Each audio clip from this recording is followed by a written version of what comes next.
محمد صلى الله عليه وسلم صلى الله على محمد وآله صلى عليه وسلم بسم الله الرحمن الرحيم. கனவிற்கான விளக்கங்களில் பலவற்றை குர்ஆன் நமக்கு கற்றுத்தருகிறது. கனவிற்கான விளக்கங்கள் சில நேரங்களில் குர்ஆனுடைய வசனங்களை அடிப்படையாக வைத்தும் கூறப்படும். சில நேரங்களில் நபிகள் நாயகம் ரசூலுல்லாஹி ஸல்லல்லாஹு அலைஹி வஸல்லம் அவர்களின் ஹதீஸ்களை அடிப்படையாக வைத்து கூறப்படும். சில நேரங்களில் சில உதாரணங்களை அடிப்படையாக வைத்து கூறப்படும். சில நேரங்களில் அங்கு சொல்லப்படுகிற வார்த்தைகளை அடிப்படையாக வைத்து கூறப்படும். சில நேரங்களில் கண்ட காட்சிக்கு நேர் எதிரான விளக்கங்கள் கூறப்படும். சில நேரங்களில் கண்ட கனவை விட கூடுதல் விளக்கங்கள் கூறப்படும். சில நேரங்களில் அதை காணுகிற மனிதர்களின் நிலையை வைத்து விளக்கங்கள் கூறப்படும். சில நேரங்களில் கண்ட கனவை விட அதன் விளக்கங்கள் மிக சுருக்கமானவையாக கூறப்படும். சில நல்லடியார்கள் அது சம்பந்தமாக சொல்கிற உதிப்புகள் விளக்கமாக கூறப்படும். இவ்வாறு கனவுகளுக்கு பல்வேறு விதமான விளக்கங்கள் கூறப்பட்டாலும் முதல் தரமான விளக்கம் குர்ஆன் கூறுகிற விளக்கம்தான். ஏனெனில் எல்லா துறைகளுக்கும் இயல்களுக்கும் அடிப்படையானது குர்ஆனே ஆகும்.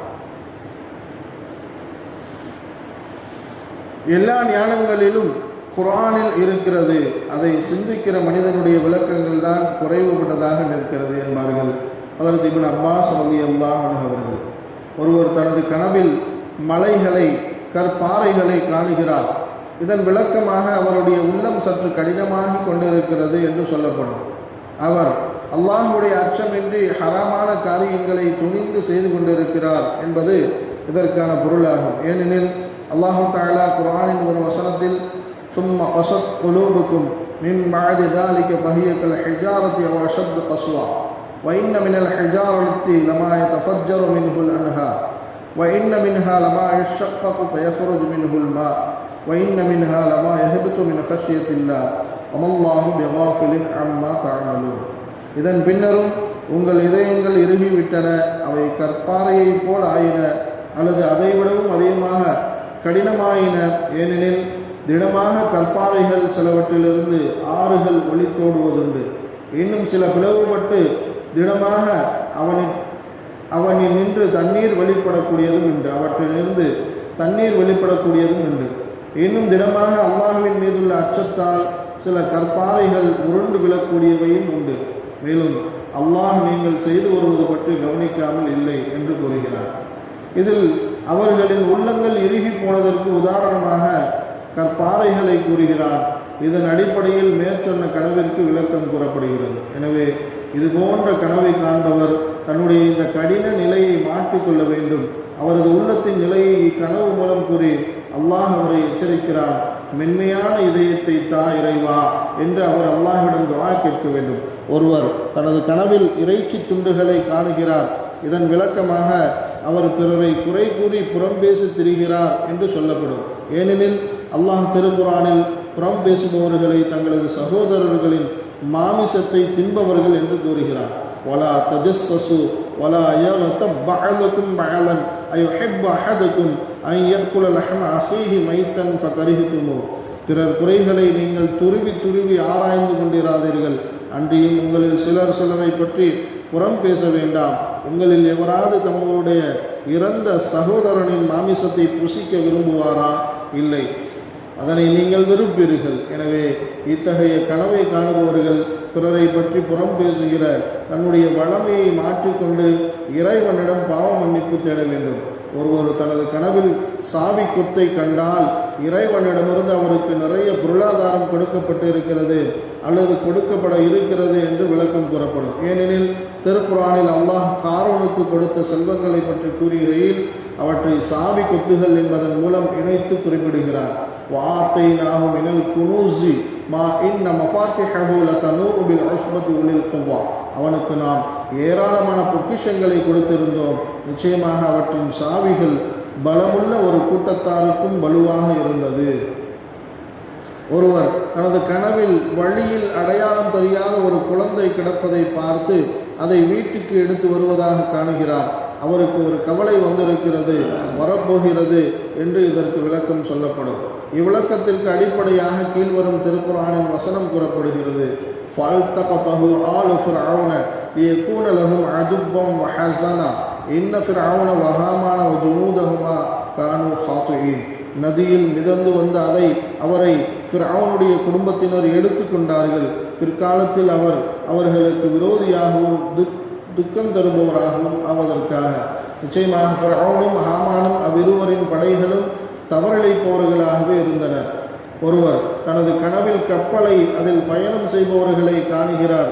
அதற்கு விளக்கமாக அவருக்கு இருக்கிற பிரச்சனைகள் தீரப்போகிறது என்று சொல்லப்படும். ஏனெனில் அல்லாஹ் குர்ஆனில் நபி நூஹ் அலைஹிஸ்ஸலாம் அவர்களின் வரலாற்றில் ஃபஅன்ஜைனாஹு வஅஸ்ஹாபஸ் ஸஃபீனத வஜஅல்னாஹா ஆயத்தல் லில் ஆலமீன், அப்போது நாம் அவரையும் அவருடைய கப்பலில் இருந்தோரையும் காப்பாற்றினோம், மேலும் அதை உலக மக்களுக்கு ஒரு அத்தாட்சியாகவும் ஆக்கினோம் என்று கூறுகிறார்.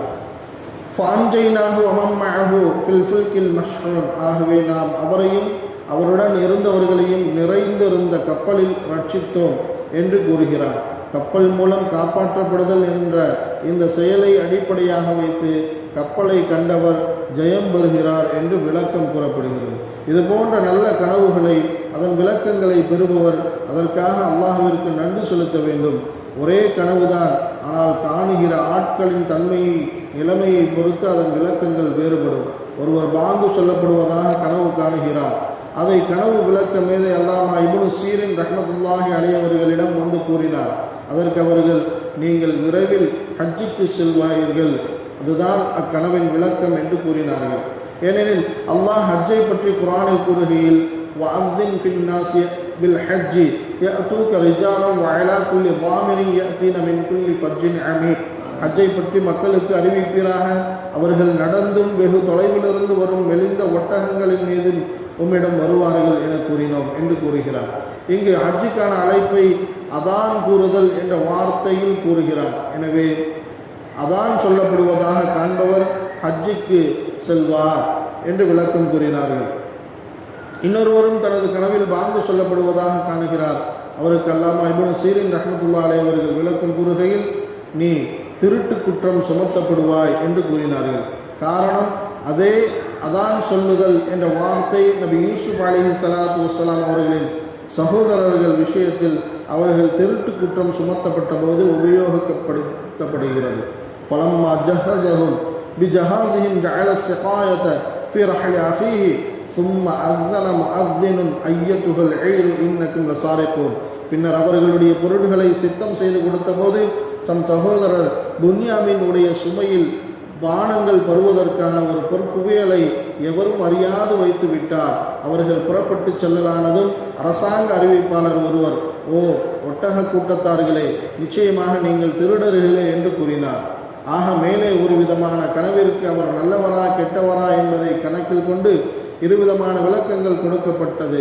முட்டையை கனவில் காணப்பட்டால் பெண்கள் தொடர்பான ஏதோ ஒரு நல்ல காரியம் நடைபெற உள்ளது என்று பொருள். கஅன்னஹுன்ன பைதும் மக்னூன், மேலும் அவர்கள் சுவன பெண்கள், பாதுகாக்கப்பட்ட முட்டைகளை போன்று இருப்பார்கள்.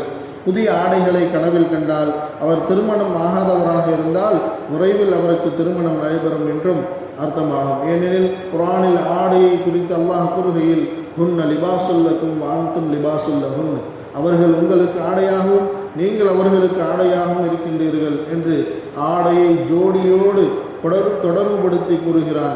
இதன் அடிப்படையில் இதன் விளக்கம் கூறப்படுகிறது. ஆக அல்லாஹு தஆலா இவ்வாறு கனவுக்கான விளக்கத்தை கற்றுத்தருபவனாக இருக்கிறான். ஹலீஃபா உமர் ரலியல்லாஹு அவர்களின் ஆட்சி காலத்தில் ஜாபிர் இப்னு சயீத் ரலியல்லாஹு அவர்களை ஷாம் தேசத்தின் கவர்னராக நியமனம் செய்து அனுப்பினார்கள். அங்கே கிளம்பி சென்ற ஜாபிர் ரலியல்லாஹு அவர்கள் பயணத்தின் இடையே திரும்பி விட்டார்கள்.